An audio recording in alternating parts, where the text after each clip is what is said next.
Smart মিটারে না, বারাসাতে সিপিএম এর প্রতিবাদ মিছিলে উত্তেজনা। বারাসাতের নপাড়া ইলেকট্রিক অফিসের সামনে বিক্ষোভ চলছিল আর সেখানেই উত্তেজনা তৈরি হয়। বিক্ষোভ সামাল দিতে পুলিশের সঙ্গে ধস্তাধস্তি সিপিএম কর্মীদের।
যত দুর্নীতি, যত চুরি তৃণমূলের যে নেতারা করছে, তাদের বডিগার্ড এই পুলিশ।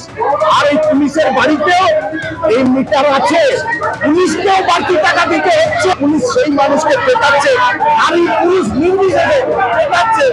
এটাই বড় দশত্ব আরেক মুখ।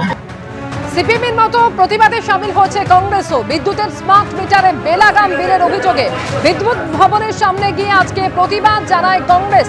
প্রদেশ কংগ্রেস সভাপতি শুভঙ্কর সরকারের নেতৃত্বে মিছিল হয়।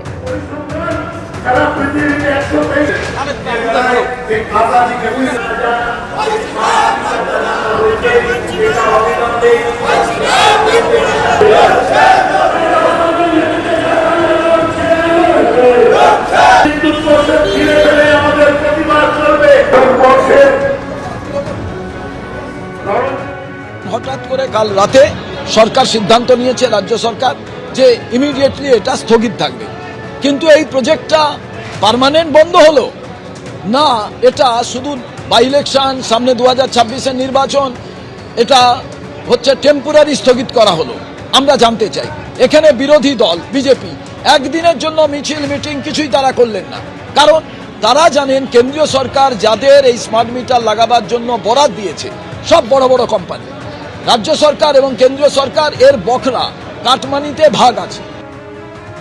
পথে নেমে আন্দোলনে চাকরিহারারা। কলকাতায় 2016 United teaching and non teaching ফোরামের মিছিল হয়। মৌলালী থেকে শুরু হয় এই মিছিল, যাওয়ার কথা ছিল শহীদ মিনার পর্যন্ত। কলকাতা পৌরসভার সামনেই মিছিল আটকে দেয় পুলিশ। মুখ্যমন্ত্রীকে এবং শিক্ষামন্ত্রীকে খোলা চিঠি চাকরিহারাদের চিঠি গ্রহণ করে পুলিশ। তাদের চাকরি এবং বেতনের বিষয়ে বিবেচনা করার দাবি জানানো হয়। তাদের অযোগ্য বলা হচ্ছে, কিন্তু সেটা প্রমাণিত হয় নয় দাবি চাকরিহারাদের।